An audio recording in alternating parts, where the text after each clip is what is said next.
are live. Hello, everyone. My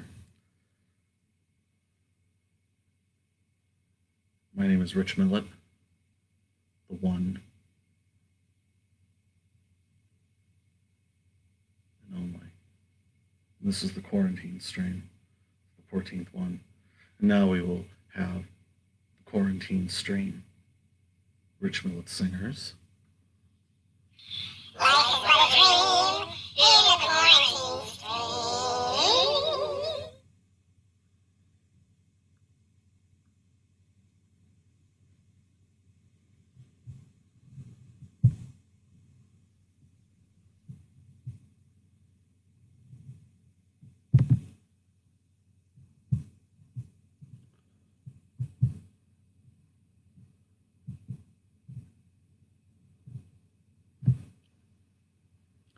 Called Flowers at the Foot of the Cave.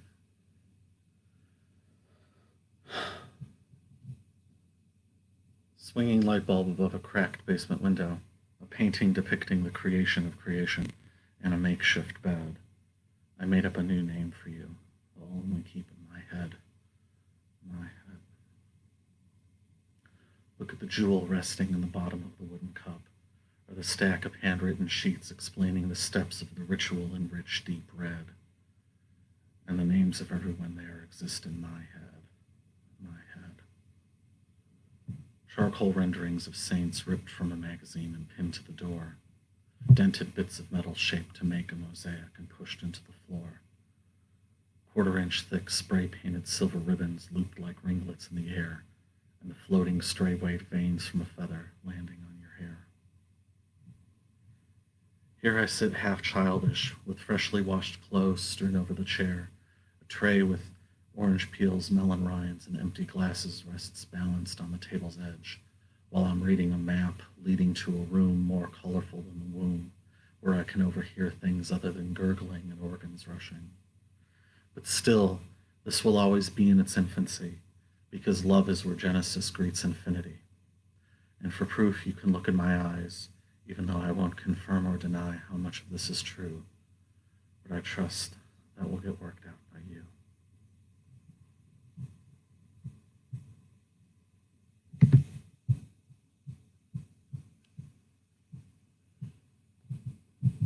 It's called Milky Skies. For 3 weeks, I've seen the sky as one color stretched over a muted spectrum, and I've heard tiny handbells clang at irregular intervals. Without forethought, I was in a state of unstable concentration, with my sense of decency tested. I stared at celeste-colored veins and remembered how they were made. I was reminded of the worm, thoughtful to be placed back in the dirt after suffering a 2-inch gash on its side from careless shoveling.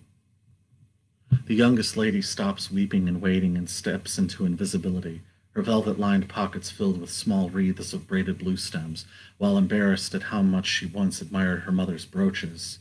She now fully blushes at her wish to own an ocean full of stone. Her friends repeatedly requested questions, only furthers her hesitation, so she leaves a small note of explanation. Life is grossly inelegant in its demands that one must impatiently forget chores performed with red impressions, left intact from knots affixed to ankles and wrists, as if the sores never existed. Shock of copper curls, cerulean halos in his eyes, considers his environment, and with his shoulders pinned back adjusts his balance and stands straight up in his raft. The one idea that has possessed him so vanishes out from his mind, pierces the sea, then its velocity escapes gravity and reaches away past the sky, but he fears no lack of purpose, or whether this time has been meaningless. He has total devotion to the base truth of his vocation. His ankles give way and he falls back gently, lands on his hands while some water splashes in. He considers those who would deride his actions and thinks, I don't require any clothes. I'd rather remain naked for everyone. I felt watched when I first voluntarily gave away confidential information, then tried to explain the layout of San Antonio to a stranger who never knew I'd never been there before. And now, as minutes become limitless, any vows I made always sustained me. I felt watched when my thinking was clean and capable of strict reasoning, and I rode along freshly painted runways, left notes on license plates, brambles, and high chairs. And now, as lassitude disintegrates, any vows I made remain unchanged. I felt watched when my legs were bathed in a heat as persistent and unruly as a bat taunting a seal, repeatedly landing on its shoulder and squealing. And now, as fury impassively fades, any vows I made could never break. I felt watched when I attended 10 drawing classes and attempted to finish a full circle freehand without interference between thought and motion. And now that my hands are patient, any vows I made are everything. Here she flies, and now we know if the promises made more than 10 years ago have been kept. Here she flies with 2 pens, rosary, brass paperweight, earrings, locket, and measurements written on a business card. Here she flies, gums and hair receded, a miniature brace for a baby wrapped in grayed, hardened plastic. Here she flies, with an oxygen tank bubbling ceaselessly, a UHF channel on the television showing an old western silently. Here she flies, while I stand with tentative confirmation, a glass of thickened water, and 3 empty white boxes. Here she flies, with skin like marble over winding staircases, and rooms with seafoam-colored walls and intimidating machinery.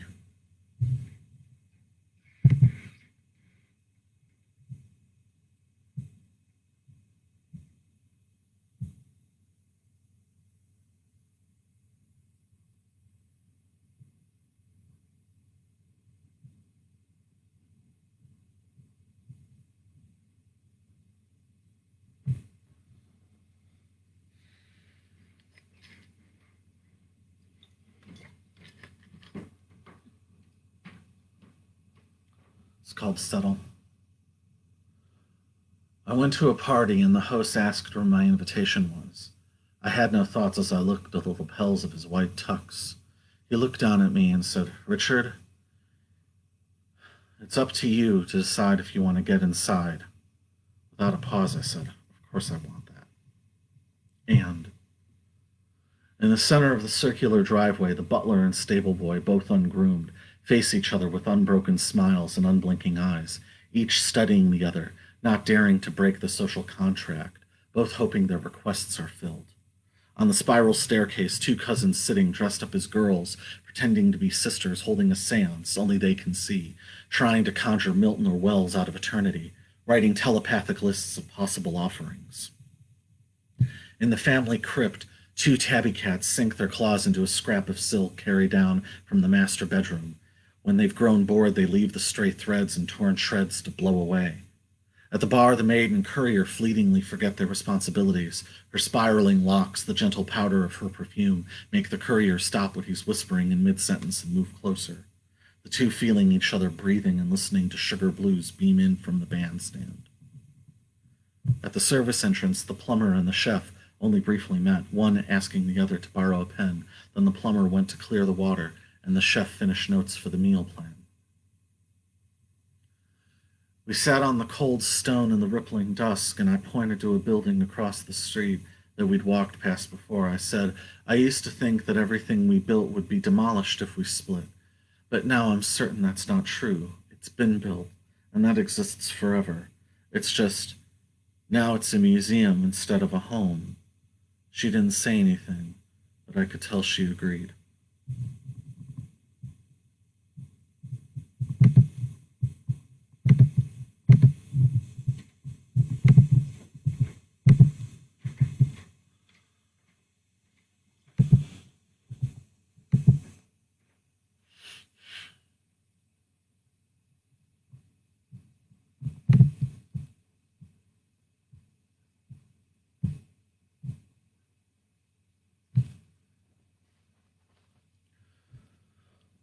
This is all of White Apple.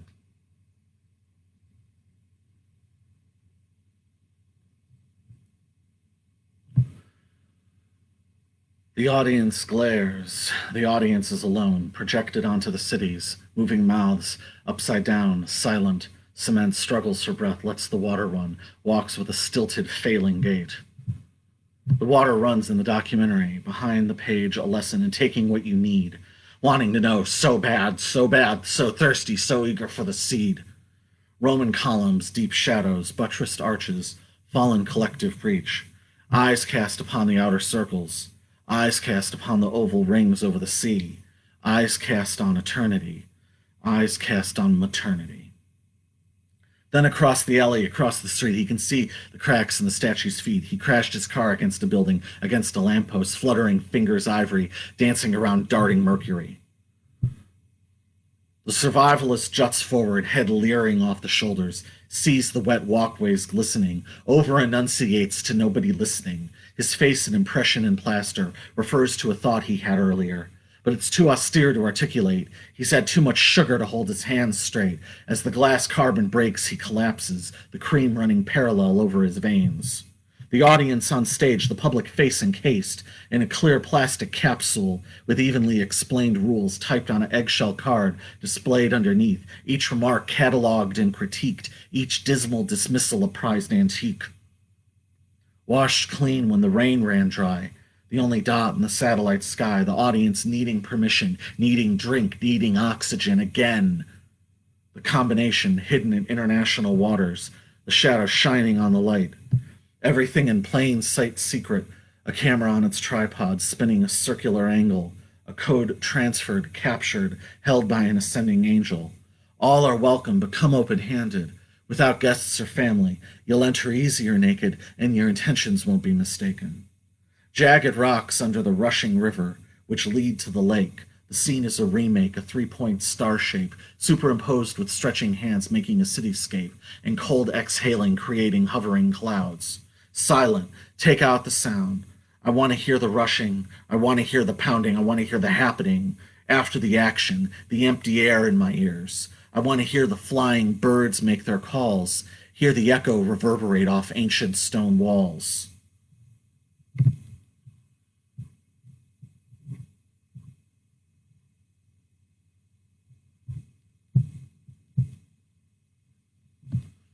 You become naked, with ivory skin, face like an alabaster wedding ring, grow and live in a green-tinted glass tower with marble accents. You know the leftover unhealed scars of the ancients. You can taste the dead Romans in the ground when you eat the cloves of garlic, cold fingers in a clean line of events, little pencil marks leaving a rumor under the map, lotus position on the floor, side of your head laying in ice water, fresh sage on the bell, and in your pocket a jade pendant of a lantern, match earrings, a lone cigarette, a farthing, and a sixpence. A plan to go to the States, but not sure what dimes and nickels are worth yet. Or where to find Wyoming on a map, but that's a question at best for the solicitor, or a prayer for the lace-maker. You have the relics. Word came from the pontiff, an aged tooth now black as onyx. You become naked, with ivory skin, face like an alabaster wedding ring, in a penthouse apartment filled with ferns, studying a blue flame on a serrated edge of the ancients who built the park you gaze out at. Walls packed with 4 feet of dirt. Boys and girls climbing a ladder, preparing a crown that they will wear if they choose to. They can share, looking at the Khyber Pass, buying a cart with supplies to last, heat production, carving a chair before the mold hardens, pressing stones into the floor of the garden, removing spikes from the ocean. Twin conversations without a sound, ripple effect, the rings spread over the ground, their bodies, the sun and stars, barely touching. Beginning of the day, reflectionize every moment in exchange of an inspired surprise, boys and girls. My front door, there was a knock. I didn't open up even a tiny crack. I said, go away from here and never come back. But that was an illusion. I know a servant in her master's house. She walks around, head tilted up in awe. She never plans to come out. She's quiet like a nail in the wall. Slides her face down in total arousal, the granite on the fireplace, to calm herself after roaming the limestone banquet hall. She is a far greater virtue than those she sold her name to. She never stops speaking in an inaudible hum, turns the ringer off on the phone. She said to me that I could be a great actuary. I said, why? And she replied, well, in your soul and throw out their cells, you know that people can't save themselves. Celeste plucking out notes, your voice enters, both leaping the octave up. I never need to find you. I see you everywhere I look. Every flower petal, every blade of grass is another detail of your face, your flesh. You sit at the piano and play, simple chords ascending, and as the sustain fades, the tones are slightly bent, but each note you've picked is one of the elements. You're lighting up this room without even realizing it. You write down that I is another. Your electricity. You make me. She asked her, "What do you think of the shower?" She said, "It's beautiful, warm, warm." And she could drink each drop, but she shouldn't say anything is beautiful, because she doesn't know you. She's never seen you, not even a picture. It's true. You make me. It'll take 7 minutes to tell you about how sometimes I feel like a vampire. I take your feelings, your moments, and feel them deeper than you did. Make you think you're insincere, but is that so bad? I don't know. You make me. I run. You've always been free. You're so smart, smarter than I am. Maybe that's what I believe, because I've never seen you stop and think. It simply is, forwards, and you can be in reverse. I think your mind is maybe the most beautiful thing, but then your eyes, I rewrite the list all the time. Heaven's choir is harmonizing for you right now. Can you hear them? Can you feel the reverberations gently hold your body? What they're singing, only about 1 in 30,000 could ever even understand it. For words fail me. I just want to watch from my window and think about the falling rain, rest my head and see your grace. I'll be back to you in just a moment. I have to change the subject for a sentence. Cloud drizzled down today, only followed by the most incredible vacuum of quiet, a right shock of silence.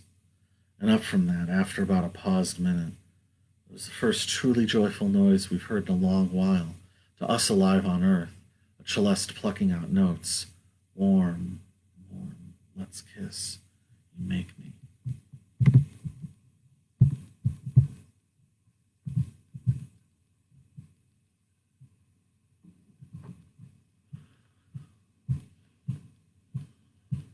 It's called Jade.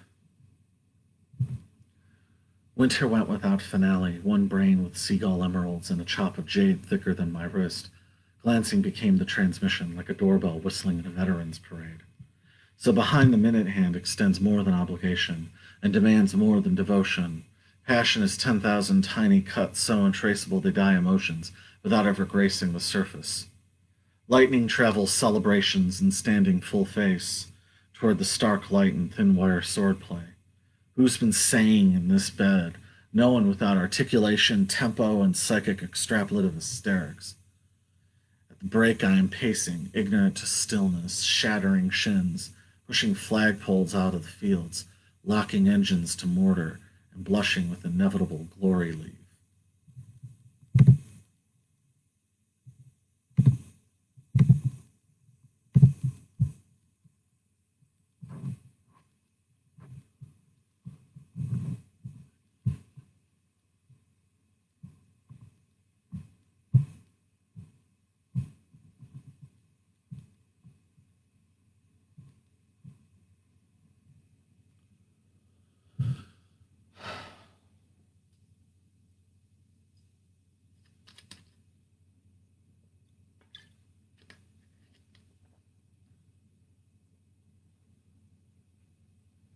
It's called Philadelphia. Written about somebody who gave up. I haven't. I was in Philadelphia waiting for the maid. I glanced out the window down at kids younger than me looking like I did when I was 16, comparing biographies, completing each other's fragments, exchanging glasses, freezing enzymes on magnets. I stopped by the swimming pool and flicked a few crumbs out of the water. The conversation got postponed into a parade. The police misplaced the exit and were unsympathetic to the problems they failed to protect. Like a dinosaur shell had fallen and cracked the Liberty Bell, whose continued drone quit cell phones and traffic, and didn't cease until a line was cut to the Bryn Mawr bricks, which had gone unrestored since 1936. And Carrie, you saw the same kids I did. You knew it had come to this. Carrie, hold out your hand. I want to reprint the sponsorship, because what was necessary has now just become arbitrary. I was watching a movie with a chapter of alleys separating the tombs, an art that could be pointed to in the assertion to dance, because that's when they can't aim at you. And you'd been waiting since 1934, sleeping at Hepburn's door, while I wanted to be related to Betty Davis. Carrie, hold out your hand, because I just don't want entertainment. I want some dark victory to grace us. Those kids were rendered wet and recruited with the Tourette's of decade-old prints that took every context and grounded dull till there was no place left to articulate yourself through anything other than facts. Carrie, hold out your hand, because the distractions aren't safe. Hold out your hand. Your stage is my private place.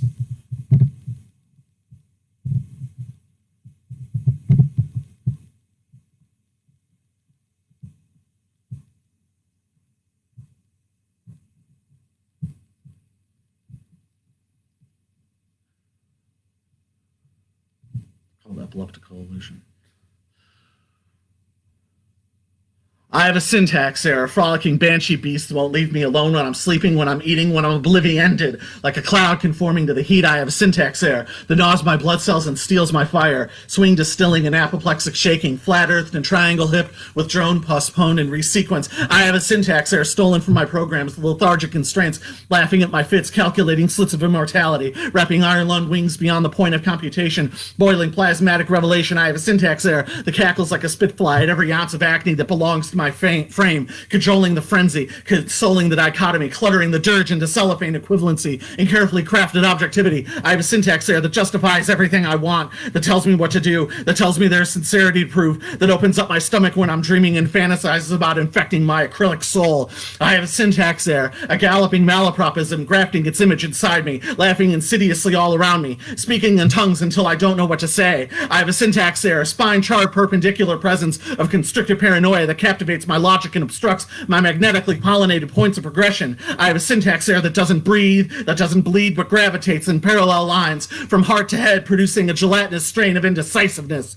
Forgetting the trains of time and tracks in my mind, I have a syntax there that doesn't want to leave, that nightmares my DNA, that I'm slowly peeling away before I fall prey to its fangs, and I'm nothing but a machine with a syntax error.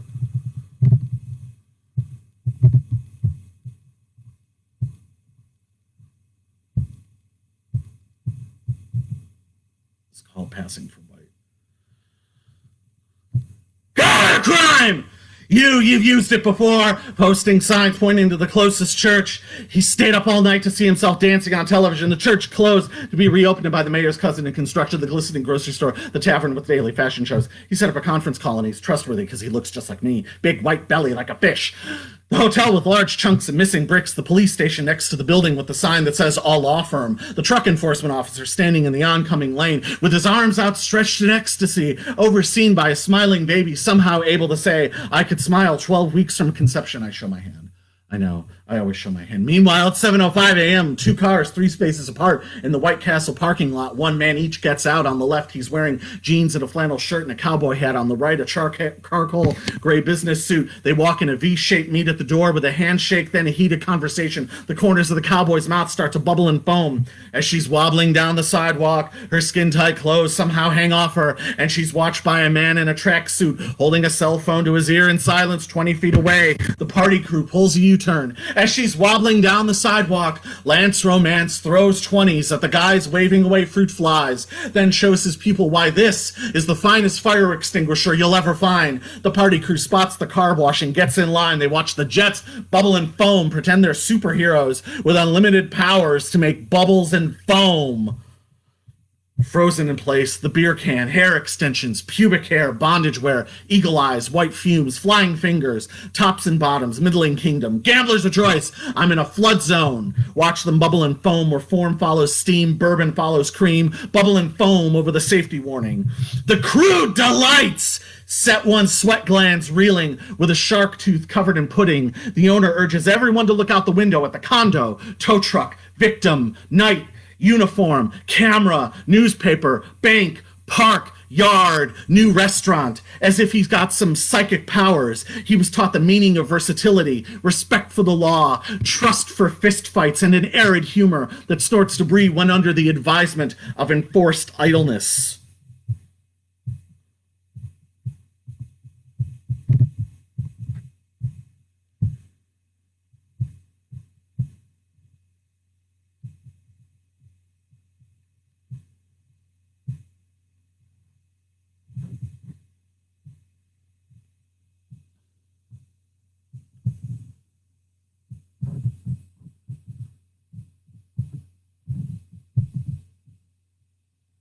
Called Pearls. There'd been a robbery in her apartment. The dentist dabbed at the blood dripping off his drill and said, that was a lot more than I expected. They'd hit Carrie's place while she slept. The cops spent the early hours asking her questions, like did she have any enemies, perhaps somebody in her family. They told her to screen her calls, implored her to invest in some security. Ultimately, the only items of value taken were a few pieces of jewelry. Bankers' boxes were duct taped shut and loaded in the truck, their contents filled with scrap to go and get melted down by guys who couldn't care whether it came from an abandoned ironworks or was brass stolen from a Catholic school. Gregory had never thought it would come to this. The ranch was facing foreclosure. He'd gotten a wedge of glass jammed into his hand, and his girlfriend had spent $25 she didn't have on an ugly antique horseshoe she hung upside down in the doorway. I should have known when we were standing at your mother's grave that you wouldn't speak any longer. I should have known when you were standing at your mother's grave, walled in a cold fog. Gregory looked down at the 4 inches of stained skin on his left forearm and thought what that symbol meant to him when he was 18, and then how gutted he felt when he noticed the girl at his bank had the same thing on her ankle. While the detective tried to focus on the negatives from the crime scene, intently scanning for details he might otherwise miss, but he was distractedly irritated by the accidental double exposures and dark splotches of silver salts on his fingertips. I used to walk much quicker and look over my shoulder, and now I no longer worry. I used to walk much quicker, but now I've been absolved of responsibility.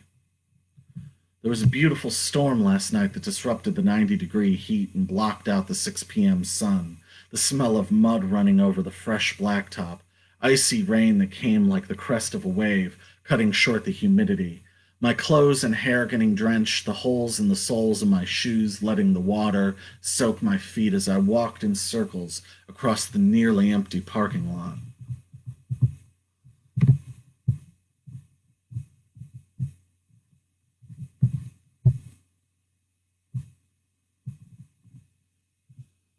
It's called Corsage. I've been waiting. It's been too long, but now you're here and I don't want to waste any more time. An invitation, a collage reality, gilded curtains, blue carpets, singed rose thorn blood, apples and lasagna swathed over your stomach. Sometimes I miss you, sometimes you hate me, boiling and dark, searing in rhinestones, X-ray angel, melting crucifixes, smiling faces. It's so easy to forget everyone, so easy to adore you.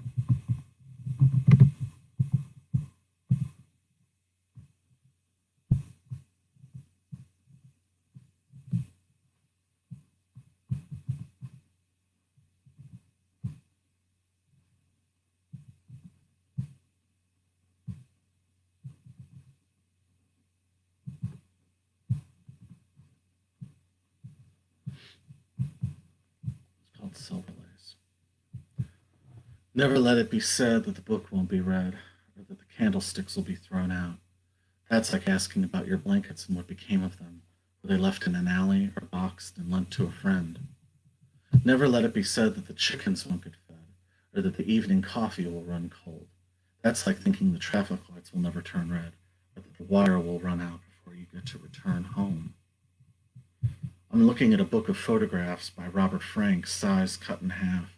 Some maps people never thought to make, some paths people never thought to take. When Berkeley was originally settled, the center of town was marked with a church and a bank. Some people never think to give thanks, or wonder if they may be wrong. I still have the cassette you made, decorated with black magic marker and duct tape, though the sound cuts off in half the songs. Never let it be said that your sister will stay unwed, or that the scissors are no longer sharpened.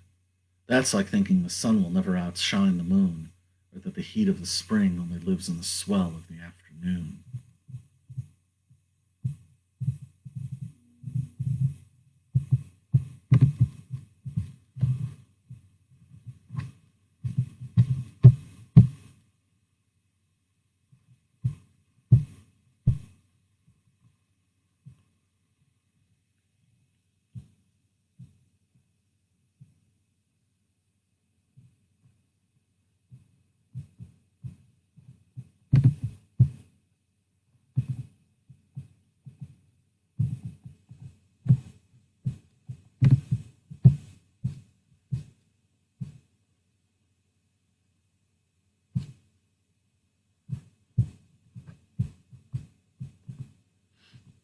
called Fingerhouse. Where should I go? Empty and without suggestion.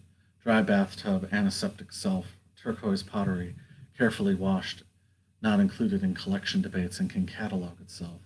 A black and white television cackling on the last analog signal, transmitting drip brush pixelation to friends who have never met before dawn with unbent antennas and tinfoil knobs.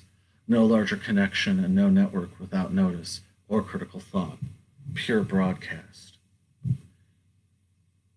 Where should I go? To a cricket's lake where Mona Lisa and George Washington's faces urgently run by on filmy soap transfers until they burst into digital diagonal scribbles that shock sleeping bluebirds and hunting robins, where austere diagrams of skeletons are traced into colored chalk onto trees and oil sticks litter the walkways, where oysters recover jewelry fallen overboard and forgotten, where flashlights find glimpses into windows and fluoride is poured into jugs of cola. Where should I go? With a shopping bag full of batteries, returning a stolen bike to its parent company, walking in between unclean delivery trucks in need of repair, while raw-toned steel whistle air floats on wisps of strawberry air, and accelerated voices in nonsensical 10-second annoyances, a magician perfecting an illusion, which ends with them curling up and sliding down a tree, then pretending to be asleep, while assessing what the crowd seems to think. Then a throne is carried on, seating a man in a parchment crown and wrapped in beach towels. Where should I go? Into a kitchen with aluminum knives and nurses in lab coats and blue rubber gloves, rolls of tissue paper and unfolded t-shirts and personalized engraved nameplates. Where should I go? Knees to the chest, laying on the cool ground. Scissors, heels pressed together, toes toward the sun, back to the cool ground.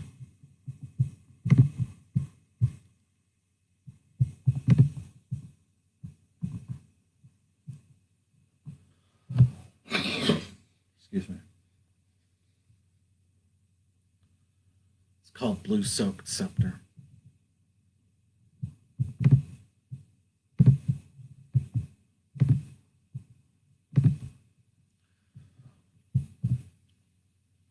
The kink in my neck that runs to my kidneys, distracting me from movies I've long memorized and repeating quotations I've lived inside of, and I've no desire to rewrite history that doesn't concern me.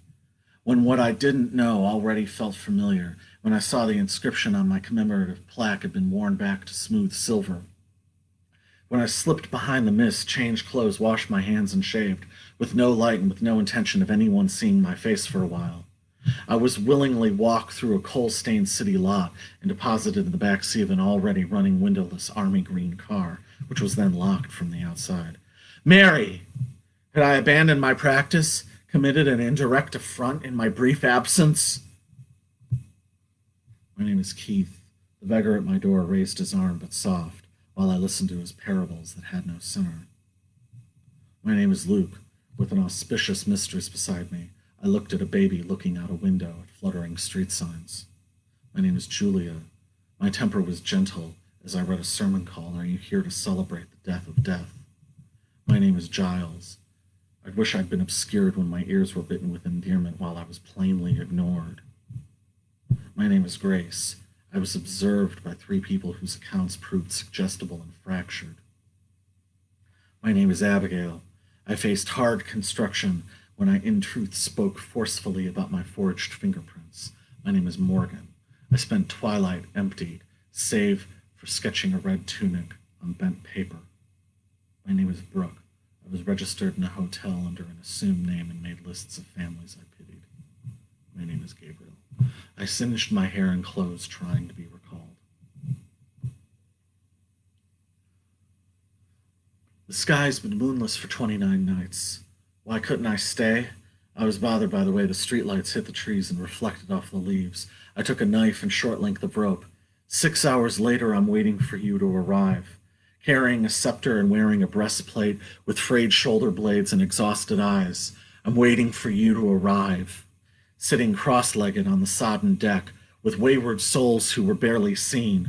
I leapt off the ledge and was soon out of haunt as I climbed the concave shores, wondering if I should forage, catch a gudgeon, or eat unbruised fruit that had fallen. The gravelly, guttered soil gave way to encroaching forest dense with rose, weighted with wet purple limbs that succumbed to gravity and wind, and then abruptly I was in the center of a champaign, and the only objects I found were short rows of tree stumps and stones, each carved with the query, "What made you look here?"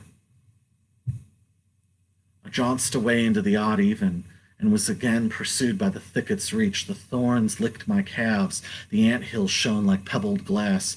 I brushed past a frog with a violet tongue and discolored teeth who gulped for relief while his body remained static, like a splayed thread in aspic. I made my way into the antres and found myself prating, "Prithee, pray tell what you remember of working your hands into the mud, feeling it curl under your fingernails. It feels like a relic reunited with its original setting after having been figured lost or only seen in a dream." The times I glanced around for the traveling lamp while standing beside the curvature, hearing myself call to datelessly abandon vizards and leasing and be faithfully young-eyed, I returned once more to the champaign and sat among the stones in silence. I received no visions or visitations, no inspiration to invent an incantation, and in this vacuum of communication I only experienced the sense, or perchance suggestion, of the imposing press of eras and atmosphere, and now I noticed this restless weather, shy beams of sunlight moving sideways through the strings of remaining rain.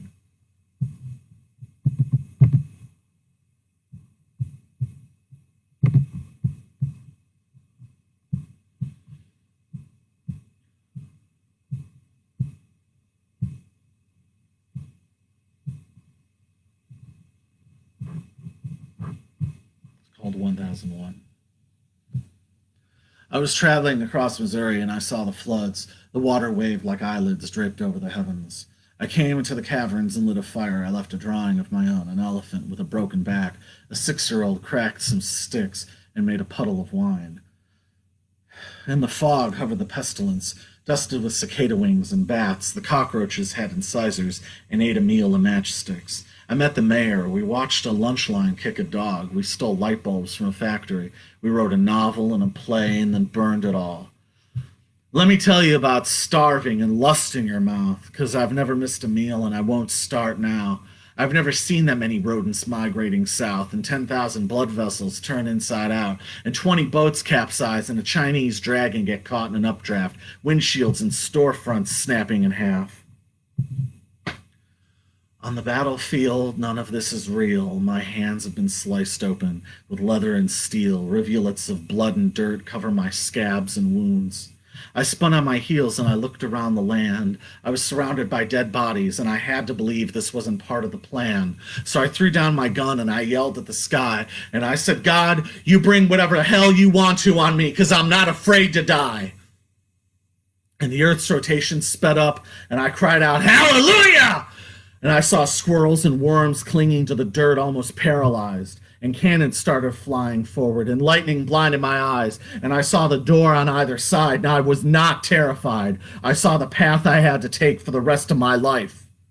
Lightning projected onto an infinite expanse of space. Every instinct played without fear of fate, an imperceptible mist keeping me awake. Blue air, blue skies, blue land, radium and spring water holding reservoirs in my hands. And then I come to, with my brother standing over my face, crying because he thought I was gone. And I bolted upright, and using his shoulder, leapt to my feet, and I ran away hollering, "Will there be liberty or judgment? And are you going to look for a drink in the dry riverbed? Do you want to be cleansed in dusty rocks? Try to wrangle yourself out of chains and just get encrusted in flakes of rust? That man over there don't care about what happens or who you'll pledge your duty to. Will you toil in drudgery when honor and dignity will stop you from crawling? Will you accept death's sting and impassively function like a ghost, like a legging on the Great Spirit? Or will you cast off this burden, this bondage, and find joy in better things? Death, I take the trumpet from your mouth. I will drown out your sound. I will puncture your drum. I will not march, and I will not watch. The fear overcomes me, but I shall not succumb. I will continue to laugh. You will not seize my spirit while I sleep. I will stand victorious over your sarcophagus and bury it in Stickney. I will use my will in your most evil. I will starve instead of choking on your cattle. I won't keep any secrets, and I will stand as I am! In the front of the market, cars were floating away. Wind was fiercely blowing. The flags were hoisted, faces filled with roiling rage. An ambulance sped by. A deer was tied to the top. The school nurse broke through the front door, used her hands to dig in the ground, then emptied the contents of her purse out. She fled hysterically. Searchlights pierced the day.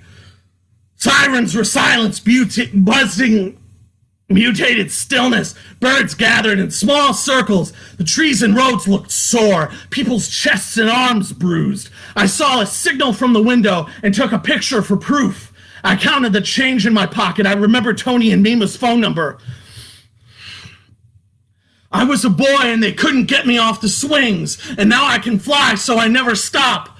I always would wish to observe overhead, weightless, straightforward, irresponsible, endless, adroit, fast, far above, picking out the doves from the seagulls. And I wonder who will fall for fuel and travel to another coast in a nameless group and export a bullfrog to the mountains and sell paper towel from their patio and cancel the credit of the branch vice president and kick a Honda in the grill and pluck staccato strings for their score and steal toothbrushes from CVS and spread their legs for the solution and hang naked from a tree in Ibiza and write a slogan that fits on my wrist.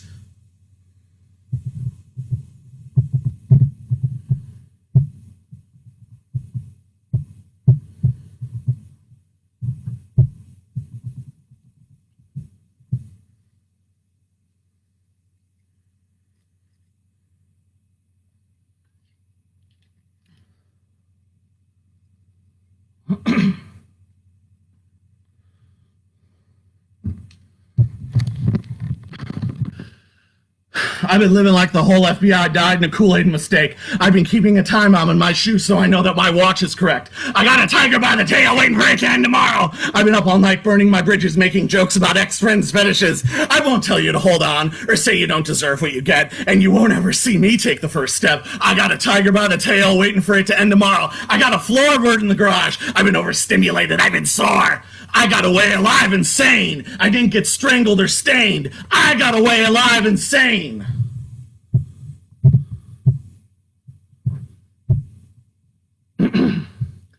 This is called outsider envy, and this is real. When I didn't eat because I was afraid of being fat, when I stopped combing my hair because I just didn't fucking care, because it was beaten or mocked out of me, I never knew and had no way of knowing when they were calling me fat or a fag. This is the second act, and it's dedicated to everyone I've survived. This is the second act, and it's dedicated to everyone who has survived. If it were possible, I'd have gone outside with a brown paper bag over my head with eye holes cut out. And this is the second act, and the people who beat me now wish they were me because they have outsider envy. They want it so badly to cop a little piece of being picked last for the team or never invited to the party and use that as the basis of an argument that too many people have too many rights. Risk their future because they can't work out how to bully back. So they try and cop my attitude. They used to be me and now they've got outsider envy. And now I don't have care. And I still don't care. I've got a hangnail though. And we will survive you. You can't be me with one lane of news. You can't be me trying to swim up a clogged stream. You can't be me making billionaires happy. You can't be me trying to relive the 80s. You can't be me when you've got outsider envy. This is the second act. And you still don't have to worry about being black, and you wouldn't trade spots if you could. But you try to cop a little piece of their pain, snidely work in some slang, advertise for blue lives or all lives who are authorized to satisfy your cravings. And the question is, what's your fucking joke? Boil down your building and pretend it's a community with a creative culture, but it's fucking nothing! It's just a Burger King. It's just a costume you're wearing. This is the second act, and take a good look. Take a good look, because I'm what your future's supposed to look like. And the future is for everyone who's survived you, which isn't really that fucking hard to do. This is the future and the truth, too. Everyone knows the story about the Emperor's new clothes, but what if the Emperor disrobed and his subjects in court were aghast or disinterested in his state of undress? What if he defiantly stood there naked anyway?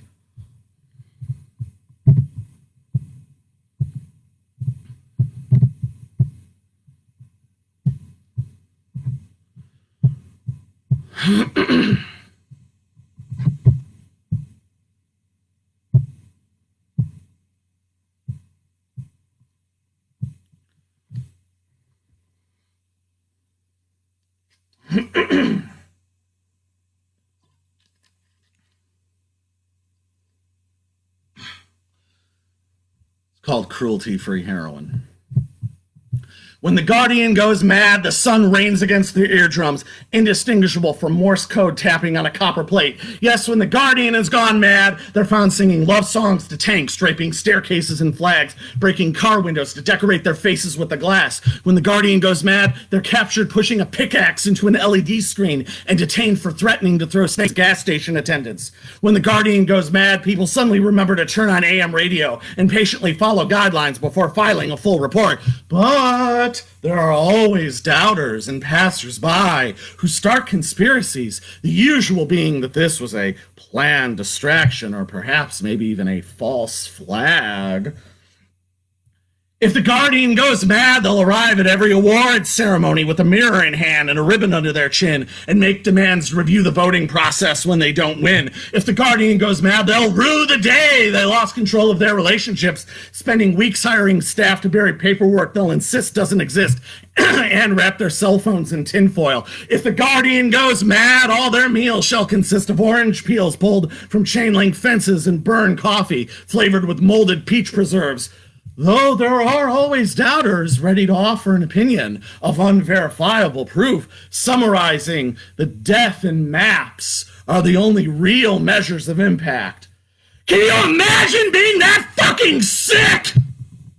If the Guardian cracks up, they'll spend bleak days envisioning trees committing suicide, grandmothers doing crystal meth for the first time, and gnats smeared into toothpaste. If the Guardian cracks up, 7 strangers stuck in a bank will claw at each other to seek cold air in the vault and wait for their families and firemen to arrive and dig them out. If the Guardian cracks up, pirates will walk their own planks and devour themselves once they hit the water, thrashing back at their gnashing teeth, running the seas red until hunter and prey are finally one. Ignorance, arrogance. The pest control man said unto me, when I was in Japan, I bought cherry bread in a can. I opened it with a knife and slid off the paper. The air bubbles stayed floating in my mouth, and I rolled them around until I returned back to the West. Bliss, tolerance. The pest control man said unto me, sometimes my apartment building turns into a vending machine, and I get deposited out into the evening to provide goods and services for lucky couples with good taste and a few wandering dollars to rub together.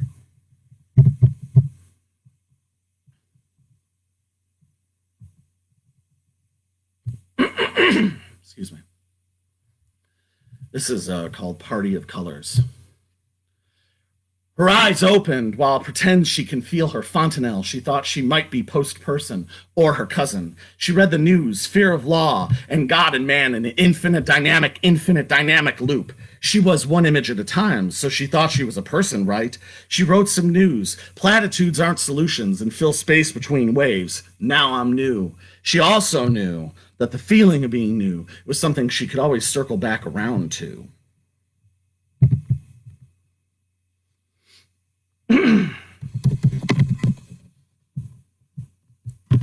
I wasn't planning on doing this one, but I'm absolutely going to do this one.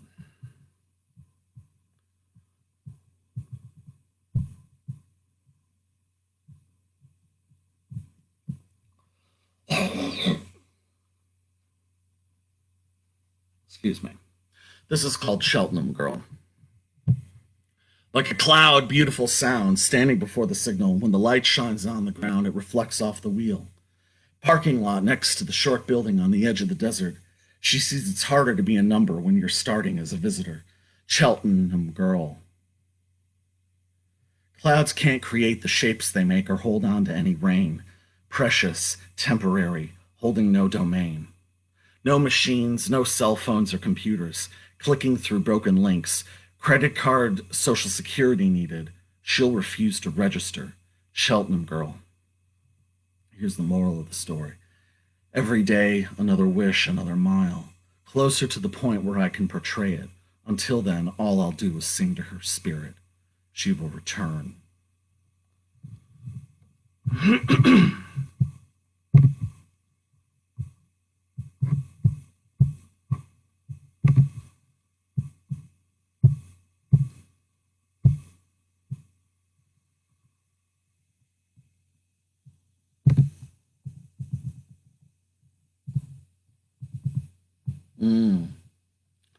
The video cut out again. I haven't looked at all the comments or anything.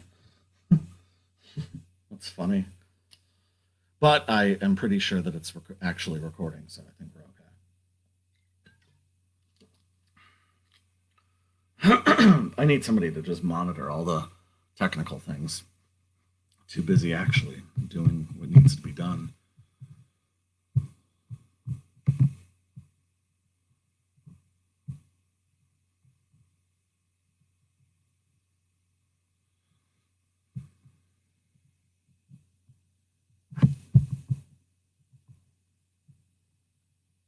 It's called Wax Fruit.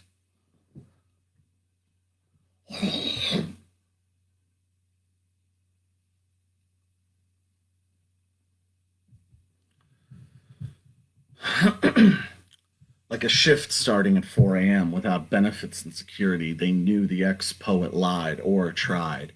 And when he arises, smiles, and deeply breathes the morning air, he's filled with daylight. And his friends dream of him in heaven, while he dreams of seeing faces in rock formations. Like the town crier lying supine on the floor next to an unplugged vibraphone, he imagines he's on a source mission to recover 93 rare fish from the Indian Ocean and having an unfolding series of unexplainable epiphanies bounce off his eyelids and into his ears, private collages whose messages leave him inarticulate and unwilling to even try to make sense to his most loyal admirers. Instead, he thinks about moving earth between his fingers, the smell of tomatoes on the vine in the humid summer morning, and pretending he's on a cold cement floor in a locker room where the janitor won't find him, and he can think about his breathing and align all his impulses into an imperceptibly perfect balance. Around the pool, the wrestling raccoons eventually stopped to drink from a cup of soup, while the deer in the reeds, the bats in the trees watched, along with myself, smelling the stack of rice paper and chewing pulp, the lemon juice in a simple accidental circle next to my pen and postcards from Nebworth. As my attention wandered, I was staring up, pensive and with little use for amusement, picturing my peers and their futures in wheelchairs, asking a physical therapist for help. And in an hour of uncertainty, one can become fragile and feel safe in that space for years, repeatedly living out the fear of being put there again. We become fragile and lose sense of what's natural. Become fragile and not recover what's hidden. Become fragile and ignore the colors in the spectrum. Become fragile and wonder why we're living. Become fragile and think there won't be redemption. The witness said she'd never seen the like of you before. The rumpled polka-dot dress, the mismatched flats stretched wide across your feet, the misapplied makeup drawing the eye away from the razor burn and stubble, marking your white legs, the thin black wig framing your face, but mostly, of course, the chipped front tooth smile of your uncontrolled jubilance as you skip down the staircase. But in that moment, it was unbeknownst to you that your associates had missed, and while you carried out the planned exit, your target had already given you all the slip. And though there were theories around the handling of the case, despite strict orders, tapes were never erased.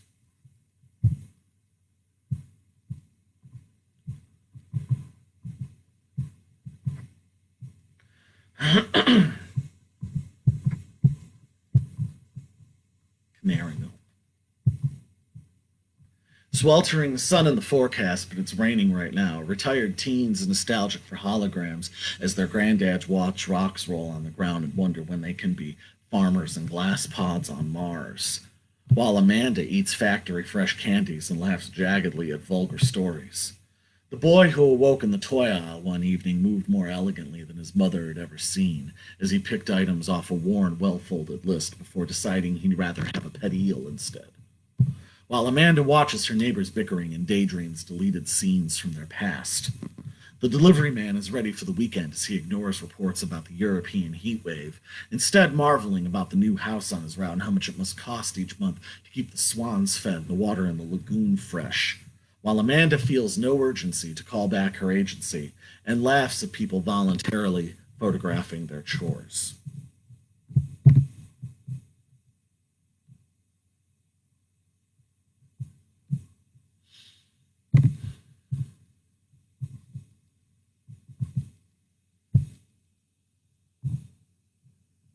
It's called Everyone. Too late in the evening, 7:45. That man around the corner lost his ring in a fight. Here comes St. Thomas walking through the door. Found himself an auction and bought everything on the floor. I don't wake up too early. I don't cut my face. I don't call any strangers, and I don't look for their graves. Everyone gets half of what they want and half of what they don't. Half of what they couldn't and half of what they won't. Pork chops in the kitchen. Above the sink there's a light. No milk on the table for a blink of an eye. Up the road is a driveway where they come out paid. They come out smiling, dead cats in their way. Everyone gets half of what they want and half of what they don't. Half of what they couldn't and half of what they won't.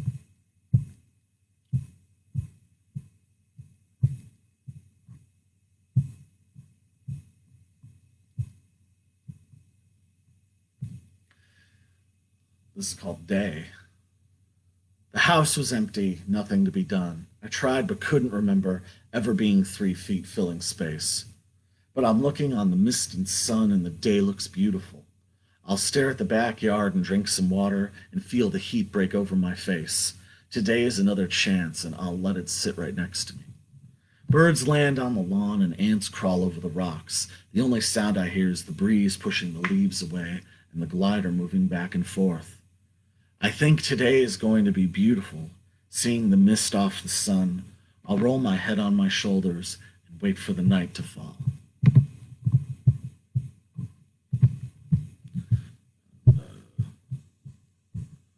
On that train of thought,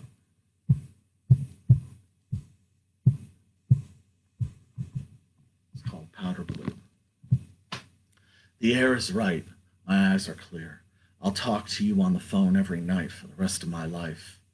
The air is right. It's perfect and blue. I won't try and talk for you. I wouldn't try to talk for you. I can listen to your stories. I'll sleep tomorrow, and tomorrow, and tomorrow. I'll listen to your stories.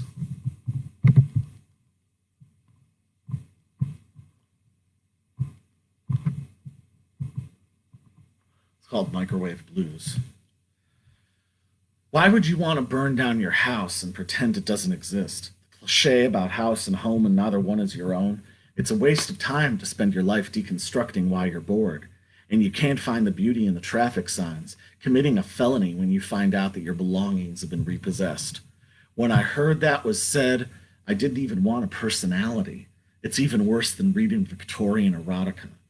Scrambled eggs for breakfast and the nonsense front page, enough to make a man one step past cynical, or at least weird enough to make his day job seem sensible. Why do you want to burn down your house, even though I've been told that you kiss like a blood clot? There's got to be something at the end of the night to keep you waking up the next morning. The lighted sign of Texaco and the plastic Jesus in the hallway. There's a moral to every story, even if you spend half your time figuring out what it is, an echo of light nearly blind. Somewhere in the back of your hindsight is an inkling of communication that says you want to be in control. And of course, there's nothing wrong with that, except if you get in anyone's way. Because you, like me or anyone else, doesn't mind criticism as long as they're being hailed as a genius by some kind of socialite they usually refer to as a friend.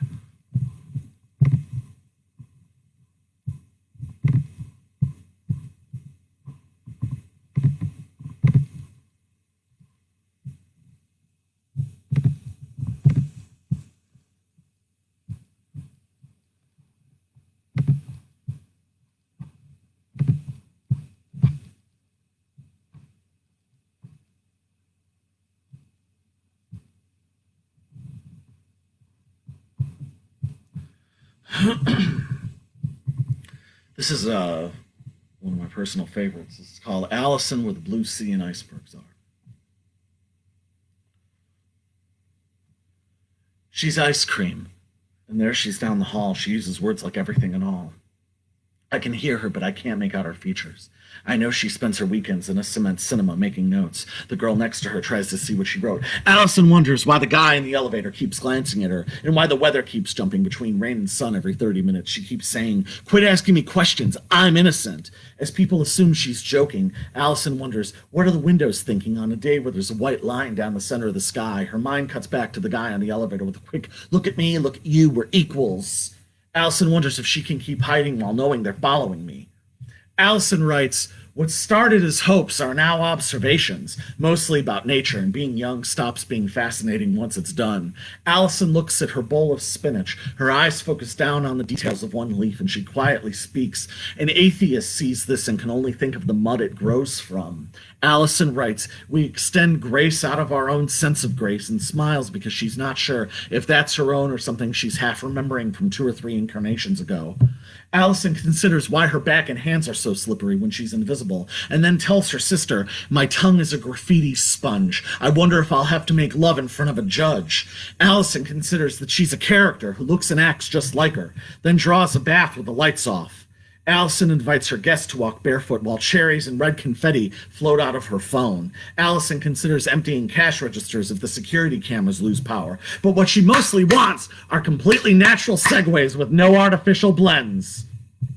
So, make thoughts your aim or nerve blaming when all meet with you at your beginnings, but make allowances for their worn out tools and make dreams a trap for fools after they are gone.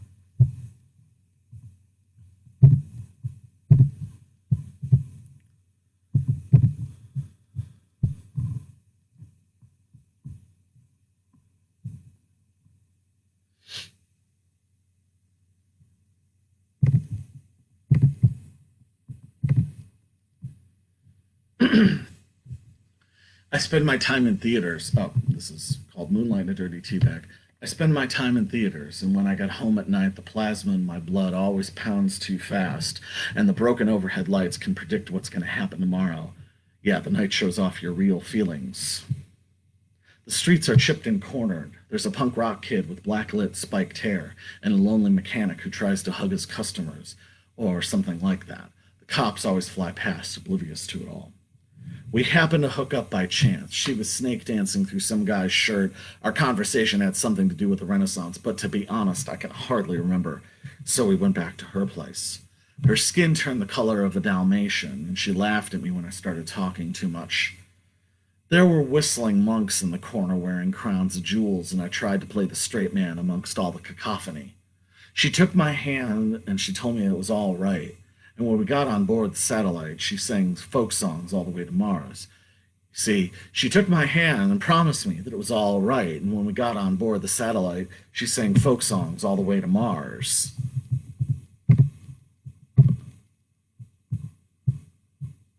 This is,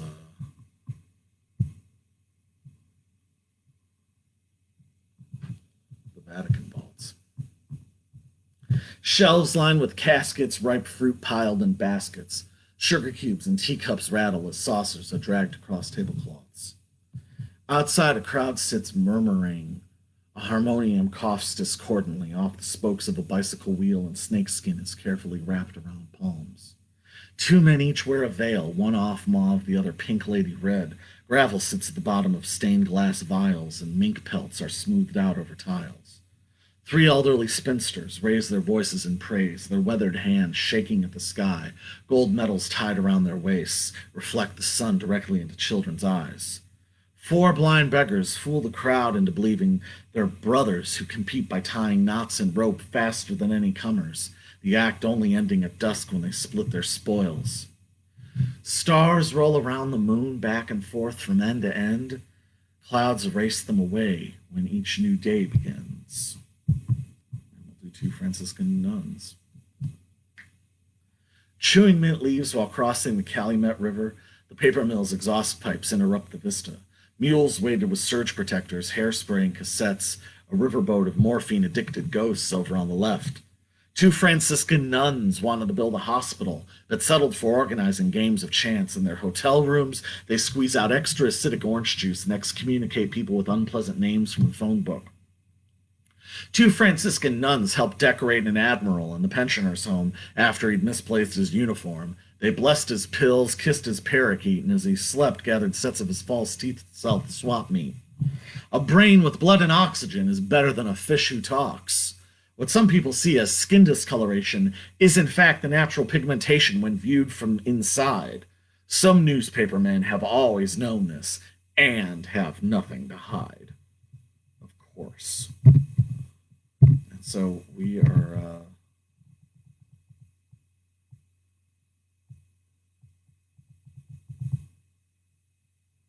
All right, God bless. I just saw they were enjoying this. God bless you. Thank you. I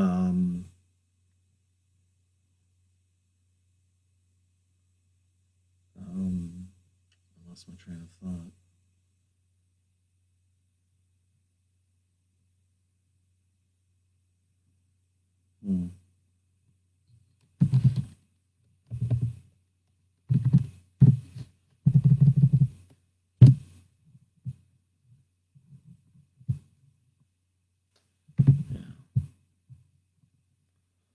All right.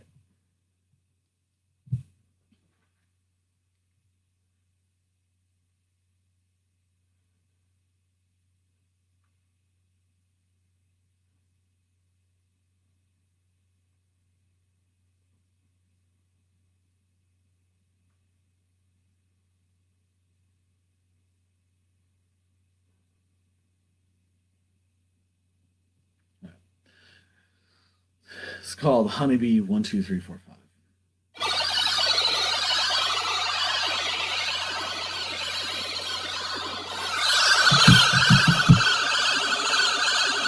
Like a coral pink butterfly heading to me, you're looking through your jeweled eyes, I'm waiting for your surprise. A birthday card, an aquarium hung on the wall, a memory swimming around in a vein, arriving too late to hear a favorite song, flying like a honeybee that counts the flap of its wings. 1, 2, 3, 4, 5, keeping everything else alive.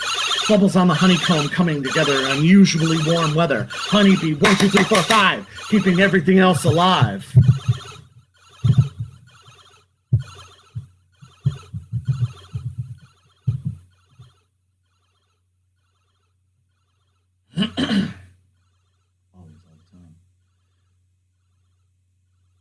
Now then! The present is in the future. History is present. The future is present. The present is present. And history is history. And we see the future pushed to the foreground, and wonderfully, all three, you and me, I hope our future is like flying birds, as a very wise woman recently said. The weather is in the sea, gravityless moment caught and dotted with cherry trees and colored pencils. There is very little in life that matches what I feel when you smile back at what I whisper to you. We're in the room and out of nowhere, looking at the inlet together in letters and circles. Like a slit in a curtain, like a fluttering bird ready to bathe, like an oxidized copper fountain. I want to be with you always, all the time. Like a white shirt with a fresh grass stain, like a streetlight breathing air, like waving from the top of a ladder. You plan all the plans, always, all the time. Like a strawberry on the counter, like fingernails washed clean, like a bee being curious of a new flower. You are adorable, always, all the time. Like pickled ginger on salmon, like a workbench in the sun, like an invention imagined. We are here with each other, always, all the time. Like a cat cornering a grasshopper, like a licked stamp pressed with a thumb, like a rectangle with unbroken corners. You are mine, I am yours, always, all time. And we're gonna fucking wrap this up with, you know what it is.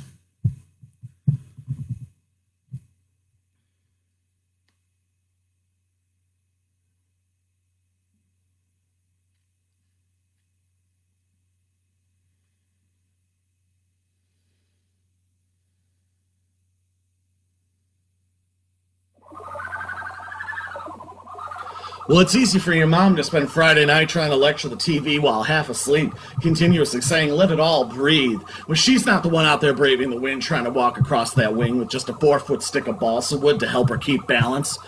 The Tsar's personal physician put the head of surgery in bed, called his staff around and explained this could be the end, but he's not really certain, because he's just been too depressed at the prospect. At least that's what you thought, he said, but you were quite distracted by the kissing couple out on the observation deck. And you got yelled at for sleeping during a meeting by the head of marketing, but you didn't feel any guilt, as you explained that you'd been sin-free since the night before, and the head of marketing agreed and closed the door and started rubbing your shoulders to talk about future opportunities for advancement.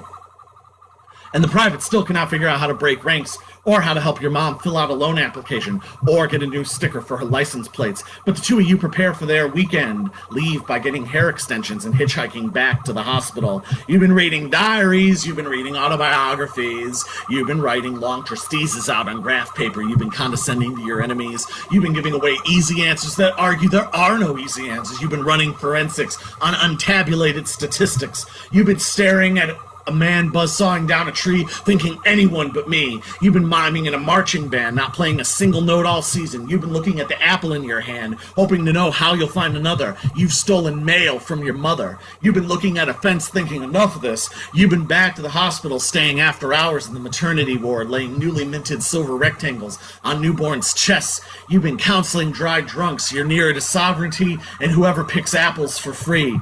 You've been painting large unfinished arcs on your foyer walls while in expensive new clothes. You've been nearer to sovereignty and whoever spreads apple seeds for free. You've been barefoot while feeding skunks. You've been seeing your reflection in cardboard. Let it all breathe is the reminder that you whisper to yourself when you're out walking across the wing, watching flotsam from Beechcraft Model 18s rotate overhead, amazed how machinery so heavy can defy gravity.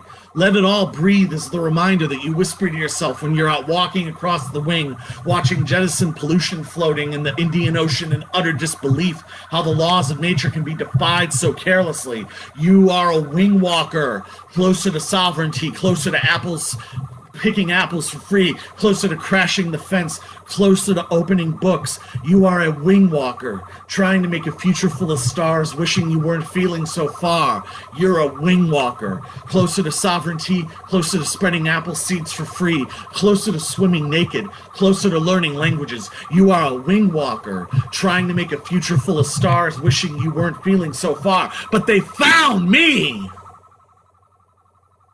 Realistically resembling myself and fully alive in a different year. Questions were drawn to determine how I appeared there. I explained I went to sleep because I couldn't function being constantly awake. Theta waves turning back on themselves, spindle waves with no chance to crest, and the slow waves never close to arriving. A wing walker craves immunity to maintain sovereignty, feeds on concentration to maintain sovereignty, and brushes memories to maintain sovereignty. Theta waves are just the start. Spindle waves stand you straight up. Slow waves safely deposit you back on the shore. A wing walker needs clear vision, and to be free of poison, you have to know where to turn on the lights before you go to sleep. Go to sleep. Go to sleep. Go to sleep. Go to sleep. Go to sleep. Go to sleep. Go home and go to sleep. Go to sleep. Go to sleep, go to sleep, go to sleep, go home and go to sleep. Go to sleep, go to sleep, go to sleep, go to sleep, go to sleep, go home and go to sleep. Go to sleep, go to sleep, go home and go to sleep. Go to sleep, go to sleep, go home and go to sleep. Go to sleep, go to sleep, go home and go to sleep. Go to sleep, go to sleep, go home and go to sleep. Go to sleep, go to sleep, go home and go to sleep. And with that, folks, we have another exciting edition of the Quarantine Stream. We hope that you've enjoyed this. My name is Richard Millett. Cheap plug, fluxlifeinc.com. All of my books and movies. You can spend endless hours of enjoyment. I will be back next time at the regular time, hopefully. And thank you for watching this. Hope you enjoyed it. And, now it's time to, come to the time where we have the beautiful, ever-loving, evergreen quarantine stream theme. Life is but a dream in the quarantine stream. All right, folks. Have a good week. Stay safe. Stay smart. Stay free. Because you already are. God bless. Good night.